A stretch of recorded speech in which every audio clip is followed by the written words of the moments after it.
Hello student, कैसे हैं आप सब। इस वीडियो में आज हम BPAG 174 जिस बुक का नाम है सस्टेनेबल डेवलपमेंट, आज हम उसके ब्लॉक 2 की यूनिट 5 के बारे में पढ़ेंगे जिसका नाम है concept of global commons and climate change. सबसे पहले हम इसमें इनके टॉपिक्स की बात कर लेते हैं जिसमें कि 5 टॉपिक्स हैं। सबसे पहले हम इसके इंट्रोडक्शन की बात करेंगे, फिर हम कॉन्सेप्ट ऑफ ग्लोबल कॉमन्स पढ़ेंगे, फिर हम क्लाइमेट चेंज के बारे में पढ़ेंगे, fourth tragedy of common heritage of Mankind के बारे में पढ़ेंगे एंड लास्ट हम global governance of climate change के बारे में पढ़ेंगे। सबसे पहले हम इसके इंट्रोडक्शन की बात कर लेते हैं जिसमें क्या बताया है कि जो हमारी इकोनॉमिक ग्रोथ है वो इतनी तेज़ी से बढ़ रही है कि जिसकी वजह से क्या होता है, जो हमारा एक्सट्रैक्शन प्रोसेस होता है, एक्सट्रैक्शन प्रोसेस वो होता है जो हमारी धरती के नीचे जो हमारे नेचुरल रिसोर्सेज पाए जाते हैं उनका एक्सट्रैक्शन मतलब उनको निकालना, ठीक है, वो इतनी तेज़ी से हो रहा है जिसकी वजह से हमारे ग्लोब पे भी क्या हो रहा है, प्रभाव पड़ रहा है। ठीक है, एक्सट्रैक्शन का जो कैपेसिटी है वो मतलब इतनी ज़्यादा है कि जितने हमारे नेचुरल रिसोर्सेज भी एक टाइम पे ख़त्म हो जाएंगे, तो हमें इतने ज़्यादा ये नहीं है कि सारे भाई अभी नेचुरल रिसोर्सेज निकाल लिए, बाद के लिए तो हमें कुछ छोड़ना ही नहीं है।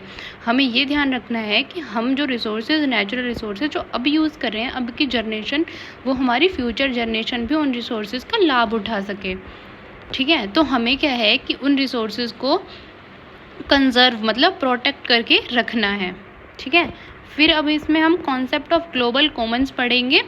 कॉन्सेप्ट ऑफ ग्लोबल कॉमन्स पढ़ने से पहले हम कॉमन को समझ लेते हैं कि कॉमन क्या है। ठीक है, इसमें 2 अप्रोचेस बताई गई हैं जिससे हम कॉमन को एक्सप्लेन करेंगे कि इसमें होता क्या है। देखो, 2 attributes of resources, exclusion and subtractability. Second, concept of resources, resource domain and property rights. तो सबसे पहले हम इसका फर्स्ट वाला पढ़ लेते हैं, 2 attributes of resources, exclusion and subtractability. तो सबसे पहले हम एक्सक्लूज़न के बारे में पढ़ेंगे। एक्सक्लूज़न क्या होता है कि कोई भी रिसोर्स है या फिर कोई भी चीज़ है, उसको हम अगर वो चीज़ हमारी प्राइवेट है मतलब हमारी खुद की है तो हम उसको रोक सकते हैं कि भाई तुम ऐसा मत करो, ये हमारी खुद की है। पर जो चीज़ कॉमन है उसको हम नहीं रोक सकते कि लोगों को यूज़ करने से। भाई वो तो करेंगे, क्योंकि अगर देखो कोई चीज़ गवर्नमेंट की चीज़ है तो उस चीज़ का फ़ायदा तो सभी उठाएंगे, पर जो हमारी प्राइवेट चीज़ है उसका फ़ायदा सिर्फ वही लोग उठा सकते हैं जिनको हम अनुमति देंगे, मतलब जिनको हम बोलेंगे कि भाई हाँ तुम इस रिसोर्स को यूज़ कर लो। देखो, इसमें एग्जांपल बताया गया है कि जो हमारा पर्सनल स्विमिंग पूल है उसमें हम लोगों को जाने से रोक सकते हैं, पर जो हमारा कॉमन है जैसे कि जो गाँव में या फिर शहरों में जैसे ओशियंस होते हैं, ठीक है, क्या होता है, और लेक्स होते हैं, पॉन्ड्स होते हैं, उसमें जाने से हम लोगों को नहीं रोक सकते क्योंकि वो सबका कॉमन है, उसमें से कोई भी जा सकता है उसमें। पर हम अपनी प्राइवेट जो पूल है, स्विमिंग पूल, उसमें हम लोगों को जाने से रोक सकते हैं। इसके बाद सब्ट्रैक्टेबिलिटी क्या होता है, इसमें बताया गया है कि कुछ ऐसी चीज़ें कि जो हम यूज़ कर लें और उसके बाद वो ख़त्म हो जाए, मतलब हमारी जो आने वाली जनरेशन है वो उसको यूज़ ना कर सके। ठीक है, मतलब वो बिल्कुल ही ख़त्म हो जाए। देखो, जैसे इसमें एग्जांपल बताया गया है कि फॉर एग्जांपल हम जो खाना है वो लंच बॉक्स लेके जाते हैं हम स्कूल में, तो अगर उसको कोई और बच्चा खा लेगा तो वो लंच हमें तो नहीं मिलेगा, वो लंच तो एक तरह से ख़त्म हो गया क्योंकि वो उसने खा लिया, लंच बॉक्स क्या हो गया, खाली। तो इसमें यही बताया गया है कि रिसोर्सेज को हम ऐसे यूज़ ना करें कि वो ख़त्म हो जाए, दूसरों को वो मिले ही ना। ठीक है, अब इसमें हम ग्लोबल कॉमन्स के बारे में पढ़ेंगे। ग्लोबल कॉमन्स ऐसे रिसोर्सेज हैं जो कि सब यूज़ कर सकते हैं। ठीक है, हर नेशन यूज़ कर सकता है उन रिसोर्सेज को। इसमें 4 ऐसे रिसोर्सेज बताए हैं जो अभी भी बाकी हैं। ठीक है, देखो, सबसे पहले सीज़, समुद्र, ओशियन, अंटार्कटिका, एटमॉस्फेयर और स्पेस, ये हमारे 4 ऐसे रिसोर्सेज हैं जो बाकी हैं। इसके बाद हम क्लाइमेट चेंज के बारे में पढ़ेंगे।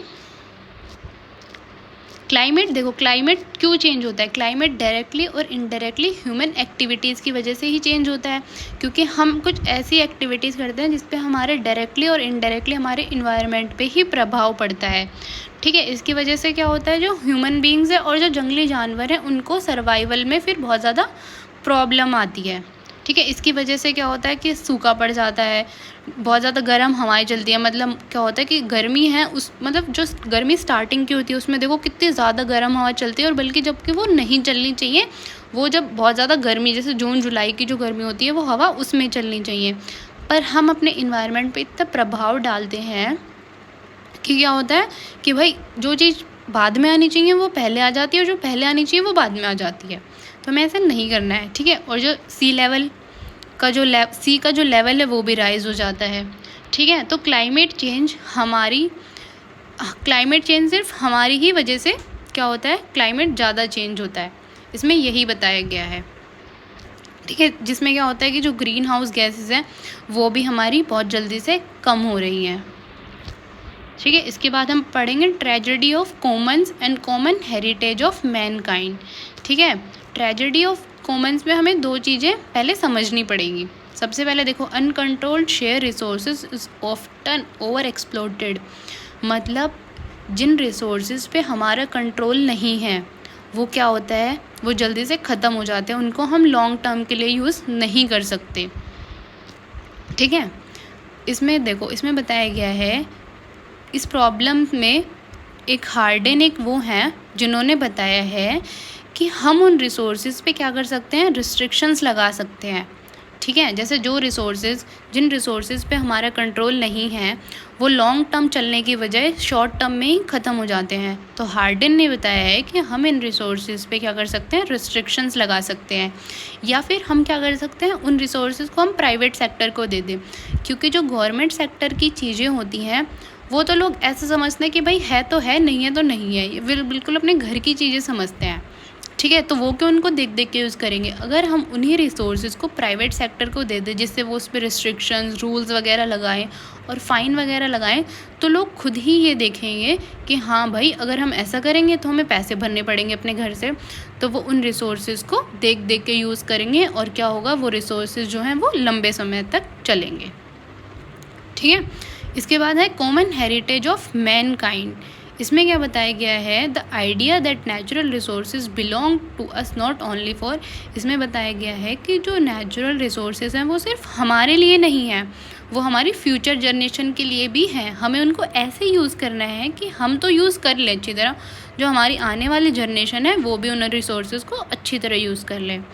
देखो क्या होता है कि जो हमारी रिच कंट्रीज़ हैं, ठीक है, उनके पास ज़्यादा पैसे होते हैं रिसोर्सेज लेने के, तो वो तो ले लेती हैं, पर जो पुअर कंट्री है वो क्या करती हैं, वो सफ़र करती हैं हर चीज़ में, ठीक है। इसके बाद global governance of climate change, इसमें दो एक्सेप्ट्स बताए गए हैं ग्लोबल गवर्नेंस के। देखो, sometime conservation of global commons, कभी कभी क्या करना चाहिए, हमें अपने रिसोर्सेज को बचाना चाहिए, मतलब ग्लोब को इतना ध्यान रखना चाहिए कि भाई रिसोर्सेज को बचाओ भी और उनका एक अच्छी तरीके से यूज़ भी हो, ठीक है। कभी कभी क्या होता है, कॉन्फ्लिक्ट हो जाते हैं रिसोर्सेज पे कि नहीं भाई हम लेंगे, हमें ज़्यादा क्यों नहीं मिल रहा, इनको ज़्यादा मिल रहा है वगैरह वगैरह, ठीक है। देखो इसमें एग्जांपल बताया है, some countries there might be plenty of fossil fuels in the ground, कुछ कंट्री के पास जो फॉसिल फ्यूल्स हैं ग्राउंड में, मतलब धरती के नीचे, वो बहुत ज़्यादा हैं, तो वो क्या करती हैं, वो तो ले लेती हैं, पर वो जो CO2 मतलब उसमें जो हार्मफुल गैसेस रिलीज़ होती हैं उनको डिस्पोज करना ही वो भूल जाते हैं, जिसकी वजह से क्लाइमेट पे क्या होता है, बहुत ज़्यादा ही प्रभाव पड़ता है, ठीक है। इसमें 8th design principle for sustainable small scale common resources के बारे में बताया, मतलब 8 प्रिंसिपल बताए हैं कि जिससे हम जो छोटी छोटी चीज़ें हैं उन पे ध्यान रख सकते हैं, ठीक है। देखो सबसे पहले तो हमें उन रिसोर्सेज पे कुछ बाउंड्री सेट कर देनी चाहिए कि भाई बस लोग एक दिन में सिर्फ इतना ही यूज़ कर सकते हैं, इससे ज़्यादा किसी को भी नहीं मिलेगा।